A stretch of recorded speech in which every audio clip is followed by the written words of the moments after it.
struggles, some of the struggles that you had from the very beginning, and then some of the struggles that you're facing now. Can you kind of tell some of the students like what you did to kind of overcome that? Yeah, they're all the same. So we've raised roughly $34 million in our company to date, or something like that.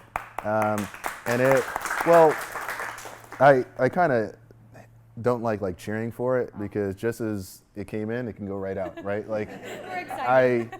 I want to be a good steward of that capital. Like, it's hard, and I raised that point because that shit was not easy. As much as I have the pedigree for it, as much as I chase the 10x ideas, quote unquote, et cetera, still 99% of those people turn me down. And these are the same people who said after Foursquare, you can start a toilet paper company and I'm in. They're full of it, right? And I'll give you like a perfect example to this, and this kind of hits at the question a little bit more deliberately. So when we were first raising money, the first person we met, woman VC, who I always respected, one of the types of people who said, I'd invest in whatever you do.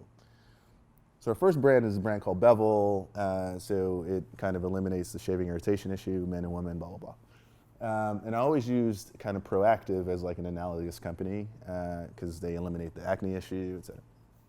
So I got to this slide, and she looked at me dead in the eyes, and she said, Tristan, I'm not sure issues related to like shaving irritation, raised bumps, et cetera, are as big a societal issue as issues related to acne. Now, on the surface, like I kind of get it, right? Like you just think in your head, yeah, a lot more people with acne, whatever, right? But I'm just thinking, all that she had to do was get on the phone with 10 black men, and 8 to 9 of them would have said, this is the worst thing ever. And not only that, this is an issue I have to deal with my entire life, right? That's all she had to do. The only thing that like got her to say that was her own lack of context and her inability to like change her context. It was no different from every other VC I had to speak with, right? Like we had to prove to them why this is like a problem. But her saying that actually showed me I had a good idea. And the reason I kind of bring that up, Ben Horowitz, I quote that guy ad nauseum. He always says, Tristan, usually what looks like good ideas are bad ideas, and usually what looks like bad ideas are good ideas. Now, to the former, a lot of folks think, hey, wouldn't it be cool if we did a food delivery service that only served organic food, right? Let's just random idea, right? Sure, on the surface it's a great idea, but there are like 30 other people doing the same exact thing. And when that's happening, there's no value to be captured and created as a function of it. Now you look at the reverse, bad ideas. I'm pretty sure when Airbnb went to someone to pitch that idea, they thought it was the worst idea ever, right?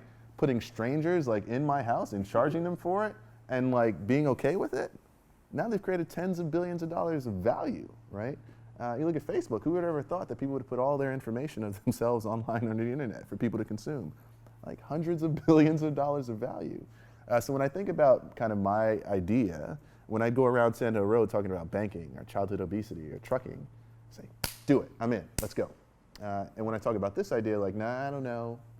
But I go to Ben and I talk about banking, trucking, and obesity. He's like, oh, that's stupid, right? And I tell him about this idea, and he's like, that's a good idea. And that's when I knew I had something, right? Because other people most likely are, one, not gonna work on it, and two, I'm probably one of the few people who can raise money for it, right? So that's a comparative advantage in and of itself, because all these other VCs will be like, well, let's see if Tristan's thing works first before we acquire the context that we need to do it. So how do you overcome it? Number one, not giving a shit. Two, and I really mean that, right? Because like, it's easy to consume that and think it. It's harder to do, right? And it took me 30 years to figure that out, right?